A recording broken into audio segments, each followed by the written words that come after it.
So mga idol, Kai Soto update tayo ngayon. Tuloy-tuloy na ho, no, ang recovery at paggaling ng ating pambato na si Kai Soto.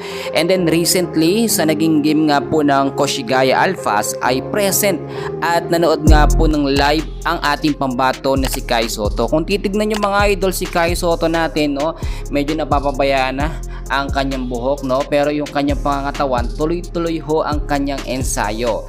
Ang sinasabi natin dito, yung ACL injury ni Kai Soto na tumatagal nga daw po ng 6 months to 1 year, posibleng mas mapaaga ang kanyang paggaling, no. Nakita naman natin may mga pagpapractice ng ginagawa ngayon si Kai at talagang walang sinasayang na pagkakataon. Ito yung sinasabi ko sa inyo na talagang hinahabol din ni Kai Soto na mabilis siyang gumaling, no, para makapagbigay siya ng partisipasyon at makasama sa ating national team na Gilas Pilipinas sa gaganapin nga po na Viva Asia Cup, no, ngayong Agosto sa Jeddah, Saudi Arabia. Ayon na rin sa ating mga nakuhang update ay talagang gustong-gusto ni Coach Timco na mapasama bilang isang sentro, no, or makabalik si Kai Soto sa paglalaro sa Gilas Pilipinas.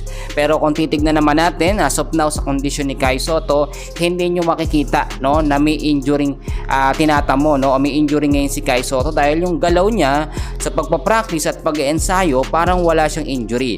Ang sinasabi natin, hindi pa kasi mararamdaman yung impact ng ACL injury niya kapag hindi siya talaga nakalaban, no. Yung totoong laban talaga yan, may mga balyahan.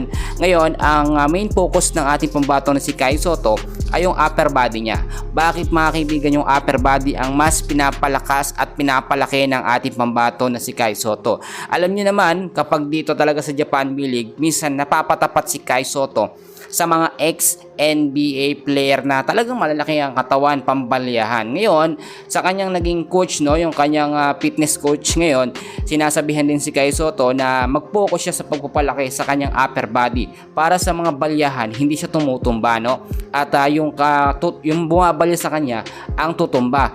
Nakita nyo mga kaibigan, kahit sa NBA naman nakita nyo, tulad na lamang example ko si Lebron, sa laki ng pangangatawan niya, lalo na sa upper body, hindi yan basta-basta nababalya ng kahit sinong mga professional o superstar NBA. Ilang beses natin yan nakita. So yun nakikita natin na gustong mangyari ng fitness coach si Kai Soto na ma-improve yung kanyang upper body.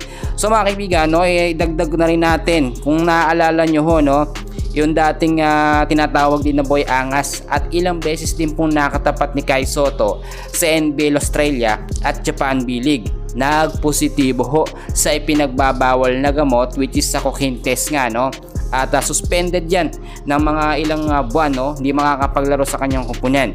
Ngayon naman, nakita naman natin sa ating pambato na si Kai Soto, talagang maingat na maingat siya sa kanyang pangangatawan. Yung pag-eehersisyo, pagda-diet, lagi niya hong ginagawa.